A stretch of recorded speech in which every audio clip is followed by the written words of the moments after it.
আমাদের স্পষ্ট অভিযোগ যে এই ধনরাম সিং বিজেপির সঙ্গে হাত মিলিয়ে তৃণমূলের যারা কর্মী, বুথ নেতা, সাংগঠনিক নেতা, ভূপতিনগর আরো কয়েক জায়গায় বিপুল অর্থের বিনিময়ে, আমরা এনআইএ সব অফিসারকে দোষী বলছি না, কিন্তু এর মতো ধনরাম সিং এর মতো অফিসাররা তারা বিজেপির কাছ থেকে সাদা প্যাকেটে কি নিয়ে তারা তৃণমূলের কর্মীদের, অর্থাৎ এই যে এখন বলা হচ্ছে এনআইএ তল্লাশিতে যাচ্ছে, এনআইএ ধরে আনতে গেল, জনবিস্ফোরণে এনআইএর উপর হামলা।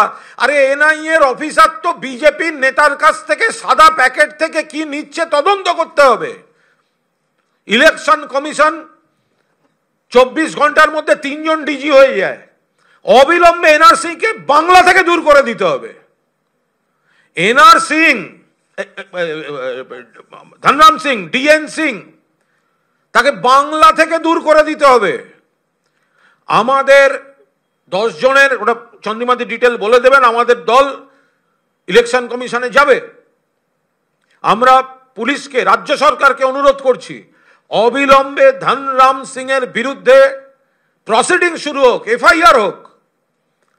কি করে আচরণবিধির পরে এনআইএর একজন অফিসার সন্ধ্যাবেলা গোপনে লুকিয়ে, আর যদি এগুলো কেউ অস্বীকার করেন 48 ঘন্টার মধ্যে জিতেন তেওয়ারি ঢুকছে, ভিডিও রিলিজ করে দেবো, সিসিটিভির ফুটেজ রিলিজ করে দেবো 48 ঘন্টার মধ্যে যদি কেউ কন্ট্রাডিক্ট করে। জিতেন তেওয়ারি সই করে ঢুকেছেন ভিজিটার্স বুক। যে ঠিকানা জিতেন তেওয়ারি লিখেছেন, যে ঠিকানাটা, সেই ঠিকানা লিজ এগ্রিমেন্ট এনআইএর পুলিশ সুপার। জিতেন তেওয়ারি এবং অভিযোগ আছে আরো 2 বিজেপি নেতার বিরুদ্ধে। দেখুন, কেউ কেউ নাকি বলছিলেন মুখ্যমন্ত্রী বলার পর যে যেতেই পারে, কেউ বক্তব্য রাখাতে, সন্ধ্যাবেলা লুকিয়ে বাড়িতে যাবে কেন? ডেপুটেশন তো মেলে দেবে, ডেপুটেশন তো প্রায়র অ্যাপয়েন্টমেন্ট চেয়ে অফিসে দেবে, তার জন্য সন্ধ্যাবেলা লুকিয়ে বাড়িতে যাবে কেন? হাতে কিসের প্যাকেট, কিসের বিনিময় হলো?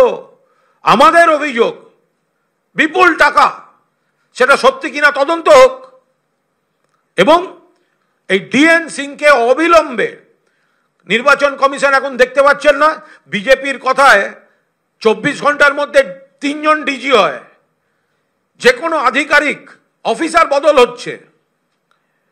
তাহলে ডিএন সিং কেন ধনরাম সিংকে অবিলম্বে বাংলা থেকে দূর করে দেওয়া হবে না?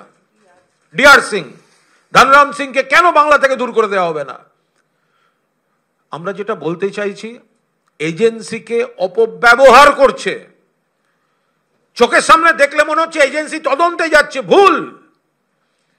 ওই মামলাগুলোতে ইচ্ছাকৃতভাবে বিজেপি রাজনৈতিক শত্রুদের নাম ঢুকিয়ে রেখেছে, আর এইভাবে এজেন্সির কাছে গিয়ে গিয়ে কখনো ওপর থেকে নির্দেশ আসছে, কখনো এরা গিয়ে নাম দিয়ে আসছে যে তাদেরকে ধরে আনো, আমাদের মাঠ ফাঁকা করে দাও।